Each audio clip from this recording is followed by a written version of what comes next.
They planted their fields and prayed for rain. But when harvest came, there were no buyers, no deals, no payments. Just silence. In only 6 weeks, United States farm exports to China dropped by 28%. At the Port of Oakland, almond and dairy shipments plunged 40%. Now, hay exporters in Washington are cutting 25% of their workforce because their customers vanished, and Washington isn't bringing them back. This isn't some dramatic headline. It's the quiet unraveling of America's farm economy, fast, silent, and sanctioned at the top. So ask yourself, how does the world's strongest agricultural economy end up begging for buyers while its leaders cheer on a trade war? Sorghum shipments to China didn't just decline, they vanished. In 2 months, exports dropped from 1.44 million metric tons in early 2023 to only 78,000 in the same period this year. The reason? China slapped retaliatory tariffs of over 125% on United States farm products. American grain is now not only too pricey, it's irrelevant in its biggest market. As grain prices crash and silos overflow with no backup buyers, the United States government's response has been more symbolic than real. The White House once said farmers would win. Now that promise feels like a cruel joke, especially as China signs long-term grain deals with Brazil and Argentina. Which raises a tough question. If this outcome wasn't intentional, why is nobody doing anything to stop it? Tariffs rise, demand disappears, and supply chains shift, sometimes for good. Before the trade war, China bought over 90% of U.S. sorghum exports. That connection is now broken, and the fallout goes far beyond one crop. China is locking in new farm deals across Latin America. The system that once gave the U.S. dominance in farm exports is being dismantled. Bloomberg reports that China's soybean imports from Brazil rose 25% year over year, while U.S. soy futures dropped 14% in the first quarter of 2025. This isn't a short-term shakeup. It's a permanent shift in global trade.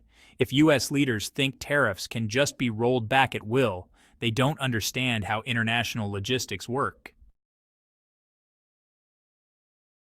At the Port of Oakland, America's top hub for chilled farm goods, the slowdown is causing layoffs, extra port fees, and more economic stress.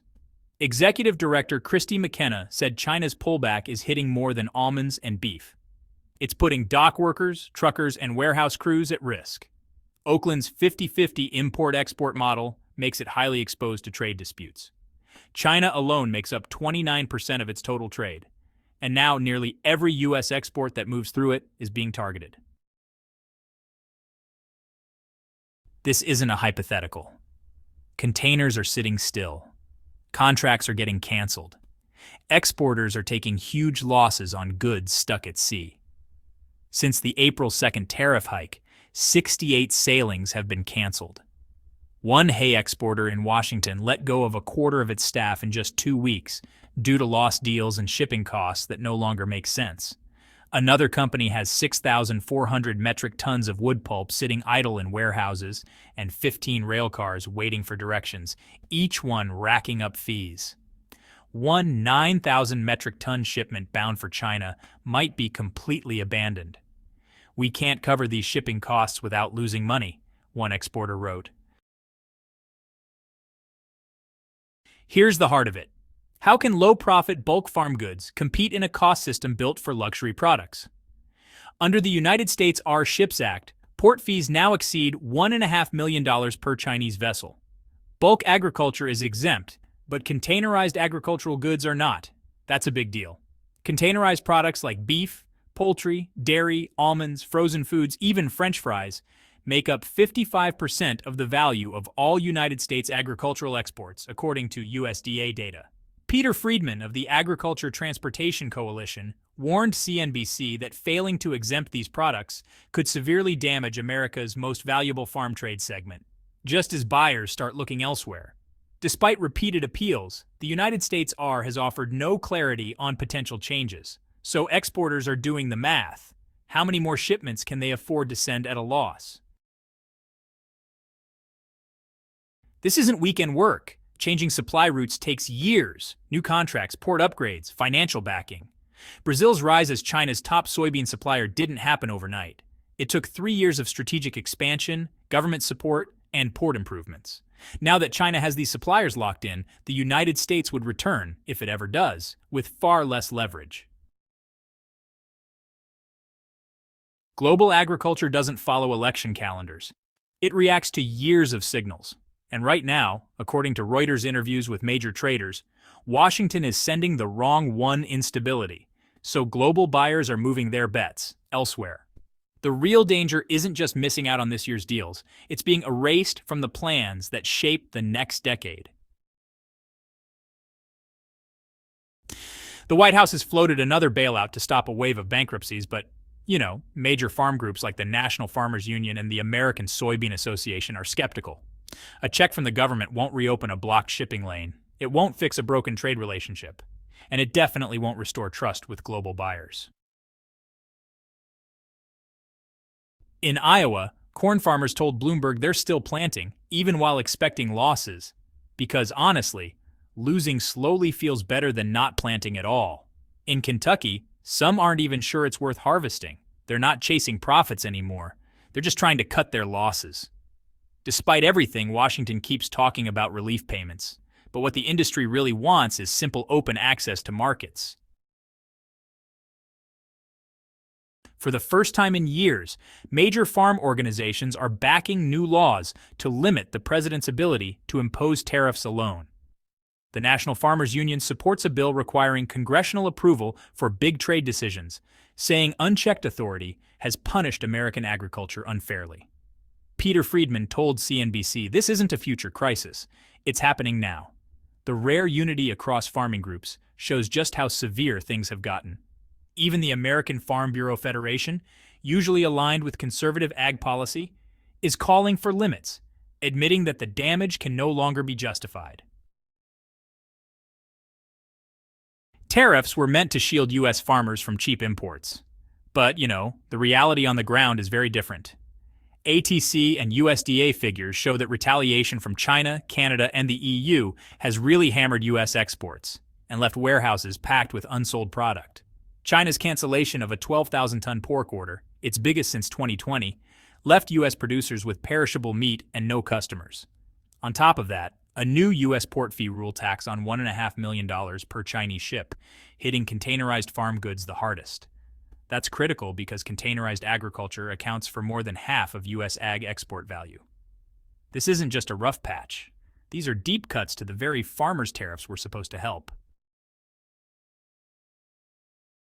Food prices are soaring, but farmers aren't seeing any of the benefits. While Callen Foods earned over $1 billion during the 2024 egg shortage, smaller farms struggled. Feed prices jumped 20% due to Canadian import tariffs, Reuters reports. Trump's latest round of tariffs, among the highest in a century, has pushed food prices up nearly 18% year over year. But even as consumers pay more, farm incomes, especially for small and mid-size operations, are dropping. The deeper issue? Price control now sits with processors and distributors, not the farmers. The same tariffs meant to protect U.S. agriculture are boosting corporate profits while pushing independent farms to the brink. Today, U.S. food production is no longer tied to farmers' well-being. It's tied to global trade systems and massive supply chains. Policies dating back to NAFTA and later farm bills encouraged overproduction while counting on overseas buyers to keep prices stable. But that setup is cracking. According to Bloomberg, more than 40% of soybean, corn, and wheat growers say they can't make a profit without stable foreign markets. As input costs spike and markets dry up, it's not just trade that's hurting. It's the entire system built on cheap land, endless growth, and reliable demand. When 68 shipping routes vanish in a single month and layoffs follow, that's not just a red flag. That's collapse. During Trump's first term, his tariff war triggered $32 billion in bailouts, but it didn't solve the trade issues. Now new tariffs have pushed China further toward Brazil and led Canada to impose a 25% duty on U.S. ag, slamming export momentum and threatening long-term market access. The Wall Street Journal reports that rural banks are already seeing signs of tighter credit, with more farmers defaulting on loans in heavily planted regions. Instead of building a stronger system, the trade war bailout cycle has created dependence without resilience. Trump promised strength, but what farmers got was instability, lost deals, and fewer buyers. Back in the New Deal era, supply management helped stabilize markets with price floors, conservation programs, and food reserves. That approach supported both incomes and food access. Now, University of Missouri research shows that continuing those policies through 2020 would have cost 37% less than recent bailouts and preserved export strength. If tariffs were paired with a national plan, like the CHIPS Act or climate-smart farming subsidies, they could work. But they need to be part of a strategy that breaks monopolies, invests in infrastructure, and rebuilds farmer independence. Right now, that kind of plan doesn't exist. We're using outdated tools from the 1930s with no clear modern strategy, and farmers are paying the price. So what happens when a trade war becomes a collapse in trust? Between farmers and buyers, between promises and policy, between Washington and the people who feed the country? That collapse isn't theoretical, it's already happening. And while tariffs make headlines, the real story is this. When every shipment is redirected, every contract vanishes, and every bailout ends, who's still standing in the American heartland? Because what's coming next isn't about tariffs, it's about survival. Thanks for watching. If you found this useful, like and subscribe. Stay tuned for more. Catch you in the next one.